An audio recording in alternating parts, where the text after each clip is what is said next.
Welcome to Keiretsu Forum Presents. My name is Randy Williams. I'm a proud member of Keiretsu Forum and also founder and CEO. We're taping this in Silicon Valley after 2 years. Please look at Keiretsu Forum Presents. I think we have some rich content to share with you, past, present, and the future. Also, we're at 52 locations globally. And with us today, we have Randi Feigin, and we're going to be talking about women in leadership. I've been very impressed with her. She's doing the road show in Northern California, Keiretsu Forum, this last week. And I asked her to come on the show for a myriad of reasons. But I really want to talk to the younger entrepreneurs, women entrepreneurs out in the marketplace, both here in Silicon Valley and throughout the world, about how tough and how easy it is being a woman of leadership. And so, Randi, if you could talk a little bit about your background.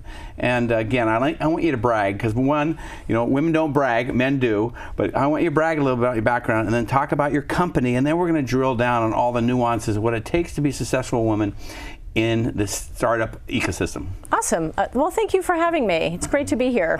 Thank you for all you're doing with the startups and entrepreneurs and women. And so for me, my background, I'm from New York originally. I went to school upstate New York at Ithaca College and went to Wall Street straight out of undergraduate school.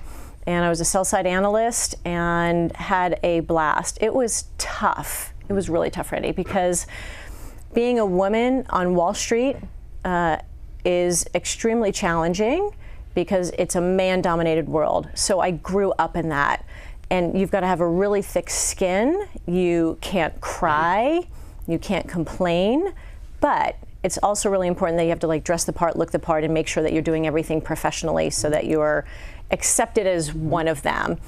Had a great time on Wall Street, moved out to California, went to Robbie Stevens. You and I had talked about that a little bit. And then I went to the corporate side. I had a company recruit me to go to the corporate side because they wanted somebody who understood Wall Street inside. Went to a company called Stratacom, managed their investor relations program. And then we got bought by Cisco in 1996 for about $4 billion. It was the largest tech acquisition they had ever done at that particular point in time. I stayed there for several years, had a wonderful time working with the leadership team there, learned a lot. There were women leaders there that I was also able to spend time with and get perspective. And then I got recruited out of Cisco to go to Juniper and do their IPO. So I did their IPO, their secondary, convertible offerings, M&A activity, and then did a stint on an operational role doing some business process reengineering. And then the last role I had there was I went in to manage a $200 million business and turned it into a $400 million business in about 18 months. So there's one little brag for you. So if I hadn't asked you to brag, you probably left a lot of this out because it's very impressive. Now, we're going to get into your company, and then we're going to talk about all the nuances, what it takes to be a successful woman, especially in the startup ecosystem. But let's get personal. Okay. Let's talk about family. Let's. Okay. You know? I mean, today you presented to us here in Northern California in our East Bay chapter, and then you rushed out. Did you? This morning, what time did you leave for work? So I left at 6:15 to head up to Orinda because it was about an hour and a half to get up there. We did the presentation. It was wonderful, fantastic forum. Thank you for that. And then came back down to the office in Los Gatos. Had a call with the developer, had to tweak a couple of slides for the presentation tomorrow. My husband dropped my daughter off at my office because I needed to take her to a doctor's appointment. And then I dropped her back at home, and then I shot back up here. And then after this, I have a board meeting back down in Saratoga. How many kids? I've got two. I've got a 13-year-old and a 15-year-old. You're busy. I'm busy. Yeah. I'm busy. And, you know, work-life balance is for women, right? This is about women in leadership. And it's real. We have other things to do than work. Right. I mean, men do too, right? There's more, guys are getting more balance now as well, but women still find it hard to balance all of it. Work, parents, family life, children. So the thing that always gets compromised is me, right? My time. I don't have alone time, but I go to yoga twice a week. It's perfect. Balance. We're going to come back to balance. We're going to come back to heart too. Yeah. We're going to talk about, sometimes check the heart at the door sometimes in business, and we'll talk about that. But let's go on. Let's go back. Let's move right into your company right now. Okay. What's your company do? What's your role? And then we're going to get all the nuances of successful women in the marketplace in the startup arena. Yeah, so ArxPax, which means Citadel in Peace, is a company who's focused on saving properties, communities, and people from natural disasters like floods, earthquakes, and rising sea levels. The news every day just is reporting about all of the devastation that's happening around the world, and something needs to be done for it and about it very quickly. In fact, there's a hurricane that's supposed to come through tomorrow through Texas. It's going to be awful and very devastating. We're filming right now, late August 2017, just to give a time frame. Yeah, on that. Absolutely. And obviously what happened in Louisiana the last couple of weeks too. Okay, continue. Yeah, so the devastation is horrible. And so ArxPax has a floating foundation system. So you can build communities, whether they're residential, mixed use, commercial, and you can actually float them in water. So we've got a containment vessel that holds water, and then we've got precast concrete pontoons that get locked together to create one large platform. So think of it as a really big concrete slab, but it's floating. And then you can build anything on top of it. And the thing that's so fantastic about that is it's impervious to floods, earthquakes, and rising sea levels. Instead of competing with nature, you're working with nature right We're now. working in harmony with Mother Nature. Okay. We're not fighting the water, we're working with the water. So the program is not really about your great company. Everybody should check it out or come to Keiretsu Forum to listen to your presentation. But we're going to be talking more about women leadership. But getting back to your company for a moment, what's your role, title, and time, and also getting more into the balance of life? What's your title and roles and responsibilities? Yeah, so I'm currently president and CFO. And so all the financials, the modeling, the forecasting, checking every single little penny that's being spent, because it is a startup, right? Startups are different. It's not like when I was at the big companies and we've got really large budgets, so we have to kind of manage that. As president, I'm focused on strategy, business model, customers, marketing, sales, pretty much anything I need to do, right? Roll up the sleeves, right? Where it's a startup, so we've just got to do whatever we need to do. The interesting thing, though, Randy, is when I originally went to the company, I didn't have those titles. And part of it, and I think this is really important, I don't care what my title is. I really don't. Now, a lot of people don't necessarily say that, but for me, it's about what is the impact I'm going to have at the company, and am I going to get treated fairly for the impact and the value that I'm going to bring to the company? Yeah, titles aren't important for me either, but you're in a position of empowerment, and a lot of people do care about titles because they're not necessarily in control. But what's your metric when you go to bed at night? And we're not talking personal right now. We're not talking about the kids right now. We're talking about business. When you go to bed, what are you measured by? What do you measure yourself? That success during the day. Now, obviously, it changes during duration of the year. But is it capital in the company? Is it obviously execution, i.e., business? Is it really you have a picket fence IP probably around your portfolio? What's important to you? I mean, what's your metric? How do you measure yourself? Not the other people at your firm. How do you measure yourself? I measure myself. Did I make a difference today? Did I make a positive difference today? And did I have fun? Wow. Did I enjoy it? Because if I didn't enjoy it, why am I going to get up to do it again the next day? Wow. Wow, I like it. Okay, so. Life's short. Life is way too short, right? We've got to enjoy what we're doing. Make an impact, and it might not always be an environmental impact or whatever, but feel like you're making an impact on something, even if it's just that next day of doing something in your organization or whatever it might be, whether it's personal or professional. We at Keiretsu Forum have over 1,200 fundings. We're 18 years old. Again, we have 52 locations globally. A lot of our members are social bottom line investors. They obviously want to make a return, but they also want to do good. They want to make an impact. How does your company fit into that strategy? So we're protecting people from natural disasters. And so we have the opportunity to not only put the technology into people's hands around the world. You've got companies out in the South Pacific, countries like Kiribati, as an example. They are the lowest lying nation in the world. They are losing land. They don't have potable water. They're losing their agriculture. Their country is disappearing into the ocean. We can help them. And you have contacts? You have are you working there right now? We've got great contacts. In fact, the Ambassador Barrow came to our offices after our CEO and founder had met with her at the UN. Wow. And they're very excited about what we're doing. 60 Minutes, if you're watching, this would be cool to report on your great company. I completely agree.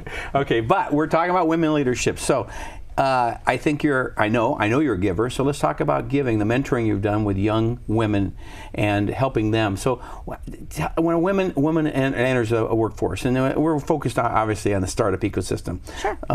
Tell what questions do they have, and what knowledge do you give them, and obviously you share your background and stories. So give us some anecdotes what you share with the young women. Yeah, so there's a few things. One is it's always important for you to have the work-life balance that is right for you. And that's going to depend upon your life at any particular given time. And we can get into the personal part about that later if you're interested. But it's also important to understand that when you go in, you've got to understand what the environment is, to show that you can go in and you can add value, that you can make a difference, working to get that seat at the table with the other leaders of the company. And the only way you're going to do that is by proving yourself out. So one of the big things that I think is important that I share with women is you got to get your foot in the door. You've got to prove yourself. There's no entitlement. Right? We don't just get it because we're women, right? In fact, many cases we have to work harder for it. So go in, work your butt off, and show them that you're capable and you can do it. And then usually the rest will come and follow that. I also think it's really important to dress the part, play the part, right? If you want to be viewed professional, act professional, dress professional. What does that mean? It means, there's employee events that happen. Maybe there's drinking. You know what? I don't drink at employee events. If there are employees there, I'm a leader of the company, I'm a leader of the company. I try to set the example, I try to be the role model, and I think it's really important to, have the respect and also really to respect others. And young men, what do you, you don't mentor them, but my son, he's with a publicly traded company, and he understands that decorum too. I mean, he's going to come apart. He will have fun, but he'll probably stay away from drinking. He doesn't drink really at all, but he understands that decorum. So getting back to dress, because we talked earlier about that. So tell us what that looks like. The dress piece. Well, I'm wearing a pantsuit. So in the old days, back in the 1900s, I would wear a skirt suit. Right? I was working on Wall Street, skirt suit, but still very conservative, right? You don't see a lot of skin. It was like just above the knee, but I'm not looking for people to look at me. I wasn't trying to find a boyfriend at work. I wasn't trying to find a husband at work. I was there to do a job and to be taken seriously and to be taken as a professional. So when men don't have the decorum, so tell us how that works. And we talked earlier, and you said don't take the bait. What does that mean? Don't take, frame the conversation. Yeah. So let's frame it for a second, because there's always going to be advances and situations that put men or women in an uncomfortable position, right? And I think it's important that if that happens, find a way around it. My mechanism is usually humor, right? So you laugh, ha ha ha, and you sort of move on and change the conversation. Nice. And so it's no disrespect, right? So you don't want to make the gentleman or woman, whoever it might be, you don't want to make them feel that they have completely overstepped their bounds, even if they have. But if you still want to maintain that relationship and make it professional, you got to figure out how to get it out of the way. You asked me earlier also about... I wanted to ask you. Yeah. So you've got 3 fantastic women working for you. Here in Northern California, that I've seen here for the last few days, who I think are rock stars for you. What do you see? You hired them. What did you see in them? What do you think their attributes and their values are? Well, they're whip smart. They get it. They like each other. They like the TEAM, team aspects of it. They understand roles and responsibilities. Fortunately, I'm hands-off. And if I need to be hands-on, they wouldn't be working with me because I need hands-off because of my bandwidth, and they understand that and they respect that. But they're also having fun, and that balance, which we are going to talk about in a moment, is very important. And I want them to have work. I want them to have balance both personally and also in the business arena. And ironically, we did move to a cool incubator this last year because I was thinking, and I think they acknowledged, and probably it was their idea, but they didn't let me know it. But there is, there's probably 200 or 300 young people in this incubator. And incubators are pretty cool in San Francisco. Right. And also, they're all around the world now. But it's great to have them have fun during the day and then execute, of course, during the day. But, I don't want them to be at the office, I want them to go out and, whatever they want to do. But I would say that word get it, or the words get it, is very important to me. And they get it. They know exactly what they're tasked to do. But let's brag about Lauren, for instance. Lauren Anderson's our entrepreneurial director, and I can see her heart and empathy always go and side with the entrepreneur. We have a job to do. We have a monthly cycle of really bringing in great companies that we invest in or not. But she'll spend weeks afterwards on the due diligence calls, interfacing with the entrepreneurs, making sure that there's the right platform for you to raise the capital or not. But because legally what we're legally facilitators. We bring together investors. Those are the members of our organization with great entrepreneurs like yourself. But when funds are given to you, 100% comes to you. It doesn't flow back to us. We're not soliciting the capital. You are then obviously interfacing and working with the members to garner their interest. But she makes sure you have the right platform and always there. And so she's always there, and I will, if I distract her during the day, I know what she's doing. She's talking to entrepreneur, So, well, why do you like my team? Because they're on top of what they do, right? They're responsive, they get back to you, they understand the needs and the requirements. Okay. I don't care what they look like, I don't care what gender they are, right? What I care about is if I send Carla or Lauren or Kate or any of them an email, I have a response pretty quickly, right? And when Lauren says your video is going to work when I put it up there, I trust her that that it's going to work. And we're not going to throw anybody on the bus, but we've been in situations, because I've been doing business now the last 40 years, but I will say other team members, not necessarily Keiretsu Forum team members, past companies I was involved with, and when I was CEO, or the founder, and trust is a big deal. If I didn't trust this team, then it would be uncomfortable for everybody, and I trust them. Yeah. And so that comfort level is powerful. And but we also, I have to impart that because I want them to have the balance, because sometimes if they don't feel the trust, they work too much and they burn themselves out. And I see that a lot out in the marketplace. Yeah. So how do you tell young women to stand up for their rights and say, hey, I need the balance, and I'm gonna be a rock star, and I'm gonna make it happen, and I got my metrics are really clear, and I'm going to have great job satisfaction, but I'm gonna deliver and also be balanced, because it's a tricky balance. And I am not claiming by any means that I'm really good at it. I'm aware of it. And I think it's important for us to be self-aware of maybe what we want and then what we're actually giving into it. So for me personally, I know I'm not good at it because I know that I always deprive the things that I want to do for myself, right? Because everybody will always come before me. And I'm okay with that. And I recognize that, and every once in a while I say, okay, well, no, stop. Girls' weekend, something, right?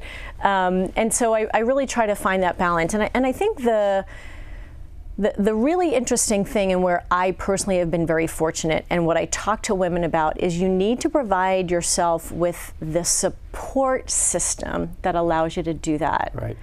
And I'm not going to sit here and talk about how wonderful my husband is, because he would be really unhappy about that.